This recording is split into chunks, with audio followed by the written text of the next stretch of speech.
সকলোৱে গম পাইছে শ্যাম কানু মহন্ত সিদ্ধাৰ্থ শৰ্মাক আৰক্ষীয়ে নিজৰ জিম্মাত লৈছে আৰু এতিয়া আৰক্ষীৰ সন্মুখত ডাঙৰ এক প্ৰত্যাহ্বান আছে যে কেনেকৈ কেছটো আগুৱাই নিব আৰু এই সন্দৰ্ভত আমি কথা পাতিম গুৱাহাটী উচ্চ ন্যায়ালয়ৰ জ্যেষ্ঠ অধিবক্তা অংশুমান বৰাৰ সৈতে আমাৰ সৈতে আছে।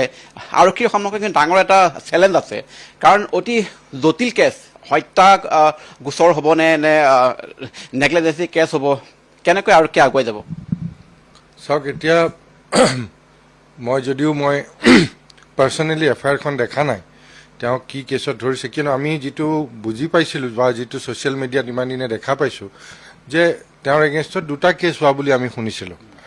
এতিয়া তেওঁক দুইটা কেছতে এৰেষ্ট কৰিছে নে এটা কেছত এৰেষ্ট কৰিছে সেইটোৰ বিষয়ে মই জ্ঞাত নহয়, but whatever it may be, যদি দুইটা কেছতো এৰেষ্ট কৰিছে তেওঁক প্ৰথমতে আজি যিটো দেখা গৈছে যে তেওঁ আৰক্ষী আগৰ পৰাই তেওঁলোকে সকলো ধৰণৰ প্ৰিপেৰেশ্যন তেওঁলোকে কৰি ৰাখিছিলে।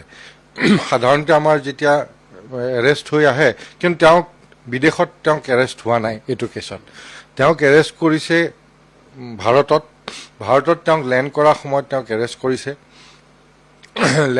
তেওঁ হয়তো য'ত যিখন এয়াৰপৰ্টত লেণ্ড কৰিছে তাতে এৰেষ্ট দেখুৱাব লাগিব, নহ'লে তেওঁ গুৱাহাটীত এৰেষ্ট দেখুৱাব লাগিব তেওঁৰ পৰা লৈ আহি পেলাই। চ' একচুৱেল এৰেষ্টটো মষ্ট প্ৰবেবলি তেওঁ হয়তো গুৱাহাটীতো দেখুৱাব পাৰে। তেওঁক তাতে হয়তো ডিটেইন কৰি পেলাই তাতে এৰেষ্ট কৰা নাই, বাট লৈ আহিছে, তেওঁ নিজে আহিছে। বাট একচুৱেল এৰেষ্টটো হয়তো কোৱা মতে দিল্লী এয়াৰপৰ্টত এৰেষ্ট কৰিছে যেতিয়া লুকা নটিচ দিয়া আছিলে।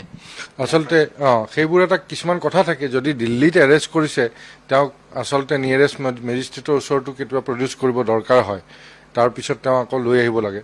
বাট ডাইৰেক্টলি তেওঁলোকে এতিয়া যদি লৈ আহিছে গুৱাহাটীলৈ, তেওঁক গুৱাহাটীত মই দেখিছোঁ হয়তো ৰাতিপুৱাই তেওঁক আজি প্ৰডিউচ কৰিছে। চ' তেওঁলোকে আগৰ পৰাই প্ৰিপেয়াৰ হৈ আছিলে। আৰু এইটোৱে নহয়, তেওঁ যিটো দেখা গৈছে, কিন্তু এই এৰেষ্ট কৰাৰ পিছত বহুতখিনি আইনী প্ৰক্ৰিয়া থাকে, বহুতখিনি ডকুমেণ্টেশ্যন থাকে। সেই ডকুমেণ্টেশ্যনখিনি তেওঁলোকে আগতেই প্ৰিপেয়াৰ কৰি থৈছিল নেকি, অৰ্থাৎ কিন্তু তাতে এখন এৰেষ্ট মেমো প্ৰিপেয়াৰ কৰিব লাগে। এখন বৰ দীঘলীয়া এৰেষ্ট মেমো এখন আছে। এখন চেকলিষ্ট তেওঁলোকে প্ৰিপেয়াৰ কৰিব লাগে, তাত সেইখনো বৰ দীঘলীয়া চেকলিষ্ট, সকলো বস্তুৰ কাৰণে চেকলিষ্ট এখন থাকে। তাৰপিছত তেওঁক কিয় এৰেষ্ট কৰা হ'ল, ফৰৱাৰ্ডিং এখন ৰিপৰ্ট প্ৰস্তুত কৰিব লাগে। এইটো কেছৰটো আৰু সাধাৰণ ফৰৱাৰ্ডিং নহয়, এইটো কেছত বিস্তৃত ফৰৱাৰ্ডিং নিশ্চয় হ'ব বুলি মই ভাবিছোঁ। সেই ফৰৱাৰ্ডিংখন তেওঁলোকে কেতিয়া প্ৰিপেয়াৰ কৰিলে? ফৰৱাৰ্ডিং সাধাৰণতে এৰেষ্ট কৰাৰ পিছত, সোধ-পোছ কৰাৰ পিছতহে ফৰৱাৰ্ডিং গ্ৰাউণ্ড অফ এৰেষ্ট দি পেলাই ফৰৱাৰ্ডিং এৰেষ্ট কৰে।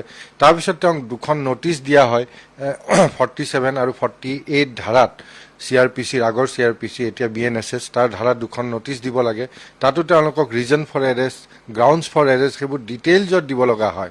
তে এই গোটেইখিনি কাম তেওঁলোকে আগতীয়াকৈ কৰি থৈছিল নেকি, যে তেওঁ আহিব আমি এইখিনিকে দি দিম?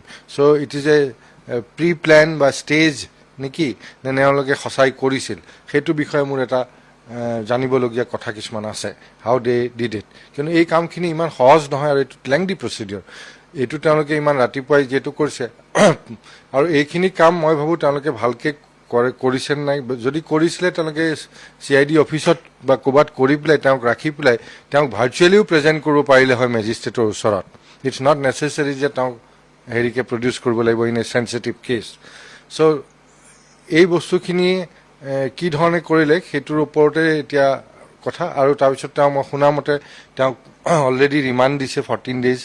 চ' 14 days ৰিমাণ্ড যদি দিছে, সেই 14 days তেওঁ এতিয়া পুলিচৰ কাষ্টডিত, যদি বেইল নাপায় উইদিন দিছ 14 days, তেওঁ তেতিয়াহ'লে থাকিব লাগিব। বা তেওঁ যদি বেইল এপ্লিকেশ্যন নকৰে, then he will be in the police custody for 14 days। And after 14 days তেওঁ যদি বেইল নকৰেও বা বেইল নাপায়, তেওঁক তেতিয়া জুডিচিয়েল কাষ্টডিলৈ পঠিওৱা হ'ব, অৰ্থাৎ তেওঁক জেইললৈ পঠিয়াব লাগিব। চ' সেইটো হ'ল ছেকেণ্ড প্ৰক্ৰিয়া। আৰু ইন দি মিন টাইম যদি ধৰক 14 daysৰ সমসাময়িকভাৱে তেওঁক আনটো গোচৰটো যদি এৰেষ্ট কৰে আৰু সেইটো গোচৰটো এৰেষ্ট কৰি পেলাই যদি তেওঁক আকৌ কাষ্টডি লয়, সেইটো এটা আন ধৰণৰ কথা হ'ব, তেতিয়া আকৌ পুলিচে কাষ্টডি পাব। গতিকে এইটো জনামতে তেওঁলোকে একেলগে 14 days কাষ্টডি অলৰেডি লৈ লৈছে বুলি আমি শুনিছোঁ, যদিও ডকুমেণ্ট দেখা নাই। চ' এতিয়া সেইখিনি পৰ্যায়তে আমি আছোঁ। আৰু এতিয়া পুলিচে বাকীখিনি তেওঁক সোধ-পোছ কৰি পেলাই তেওঁক 14 days পিছত, যদি 14 days কাষ্টডি পাইছে, 14 days কেছত এই কেছটোত পুনৰ তেওঁক আদালতত হাজিৰ কৰিব লাগিব। কিন্তু এটা গুৰুত্বপূৰ্ণ কথা হৈছে জুবিন গাৰ্গক আমি যিটো চৰ্চা হৈ আছে জুবিন গাৰ্গক হত্যা কৰা হৈছে বা নতুবা তাৰ তেখেতৰ এইসকলৰ নেগলেজেন্সিৰ কাৰণে মৃত্যু হোৱা বুলিও এটা চৰ্চা হৈ আছে। এতিয়া আৰক্ষীয়ে কোনটো ছেকশ্যনত কোনটো ধাৰাত বা কোনটো অভিযোগত যদি কেছটো ৰুজু কৰে সেই ভিত্তি শক্তিশালী হ'ব নে ইনভেষ্টিগেশ্যন চলি থকাৰ পিছত পৰৱৰ্তী সময়ত সেই ছেকশ্যনটো নিৰ্ণয় হ'ব যে প্ৰকৃততে কোনটো কেছত তেওঁক একিউজ কৰা হ'ব। তেওঁলোকক যদি এতিয়া ধৰক মাৰ্ডাৰ কেছত যদি তেওঁলোকক এইখন কেছ ৰেজিষ্টাৰ হৈছে তেতিয়াহ'লে তেওঁলোকে মাৰ্ডাৰ কেছতে ইনভেষ্টিগেশ্যনটো হ'ব আৰু ছাবচিকুৱেণ্টলি তেওঁলোকৰ যদি মাৰ্ডাৰ কেছৰ কোনো সমল নাপায় তেতিয়াহ'লে তেওঁলোকে সেইটো ড্ৰপ কৰিব পাৰে চাৰ্জশ্বিটত after the investigation is complete. সেইটো আৰক্ষীৰ ওপৰত সম্পূৰ্ণ তেওঁলোকৰ বা যদি এতিয়া মাৰ্ডাৰ কেছ আজিৰ দিনত নাইও কৰা তেওঁলোকে আকৌ আদালতত গৈ পেলাই সেইটো এড কৰিবও পাৰে, সেইটো তেওঁলোকৰ প্ৰিৰগেটিভ। আৰু যদি তেওঁলোকে আজি ইনভেষ্টিগেশ্যন কৰি পেলাই কিবা সেইটোৰ এলিমেণ্ট যদি ইনিচিয়েলি নাছিলে মাৰ্ডাৰ কেছত ৰেজিষ্টাৰ হোৱা নাই পিছতো কৰিব পাৰে বা ভাইচ ভাৰ্চা দুই ধৰণে হ'ব পাৰে। গতিকে সেইটো কিন্তু আৰু মোৰ সুধা এটাই মানে চৰকাৰলৈ অনুৰোধ, যি ধৰণে যোনেই নকৰক ইনভেষ্টিগেশ্যনটো মই বাৰে বাৰে কৈ আছোঁ তেওঁলোকে অতি যাতে এনেকুৱা ব্যক্তিৰ দ্বাৰা ইনভেষ্টিগেশ্যনটো কৰায় যাৰ এই গোটেইখিনি জ্ঞান আছে ইনভেষ্টিগেশ্যন কৰা। It's not very easy case to investigate because আমি এটা কথা মানি ল'বই লাগিব যে এটা পাৰ্ট ইয়াতে ছিংগাপুৰত হৈছে, আমি সেইটো ডিনাই কৰিলে নহ'বই আৰু সেই part is a very important part আৰু তাৰে কিছুমান এভিডেঞ্চ আমি ইলেক্ট্ৰনিক মাধ্যমৰ জৰিয়তে পাই আছোঁ, আমি দেখি আছোঁ। সেই যিখিনি এভিডেঞ্চ আমি আজি ইলেক্ট্ৰনিক মাধ্যমত দেখিছোঁ ছ'চিয়েল মিডিয়াত দেখিছোঁ সেইটো কোনোবাই আপলোড কৰিছে, সেই ডিভাইচটো কোনে আপলোড কৰিছে, কাৰ হাতত সেইখিনি আছে সেইখিনি খুব ইম্পৰ্টেণ্ট আমি জনাটো আৰু তেওঁলোকে সেইখিনি কালেক্টটো কৰিব লাগিব CID-য়ে। এইটো সেইখিনি কালেক্ট নকৰাকৈ কি এই ইনভেষ্টিগেশ্যনটো কিন্তু আধৰুৱা হৈ থাকিব আৰু সেই গোটেই এই কালেক্ট কৰা প্ৰচিডিঅ'ৰ এটা আছে, সেইটো MLA বুলি এটা প্ৰচিডিঅ'ৰ আছে, মিউচুৱেল এছিষ্টেঞ্চ, সেইটো লিগেল এছিষ্টেঞ্চ বুলি কয় ছিংগাপুৰৰ লগত আমাৰ সেইটো আছে বাৰু। সেই প্ৰচেছটোৰে আমাৰ আগবাঢ়িব লাগিব, চেণ্টাৰৰ থ্ৰুদি সেই এপ্লিকেশ্যন কৰিব লাগিব, এই এভিডেঞ্চবোৰ কালেক্ট কৰিব লাগিব।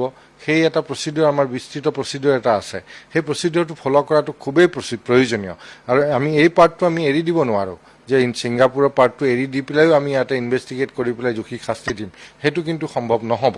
সেই পাৰ্টটো আমাৰ কাৰণে খুবেই প্ৰয়োজনীয়। গতিকে মই এইটো বাৰে বাৰে কৈছোঁ, সেই পাৰ্টটো যেতিয়া তেওঁলোকে কৰিব ইনভেষ্টিগেশ্যন তেওঁলোকে অতি সূক্ষ্মভাৱে আৰু যাতে কোনো প্ৰচিডিউৰেল লেপছ তেওঁলোকৰ নাথাকে, মই সেইটোৱে মই চৰকাৰক আবেদন জনাম। তেওঁলোকে এই বিষয়ে যাতে অতি সতৰ্কতাৰে আৰু খুব ভালকৈ এইখিনি যোনে প্ৰচিডিঅ'ৰখিনি জানে তেওঁলোকৰ দ্বাৰা এইখিনি কৰক, লাগে দুদিন দেৰি হওক কিন্তু বস্তুটো ভালকৈ হ'ব লাগে।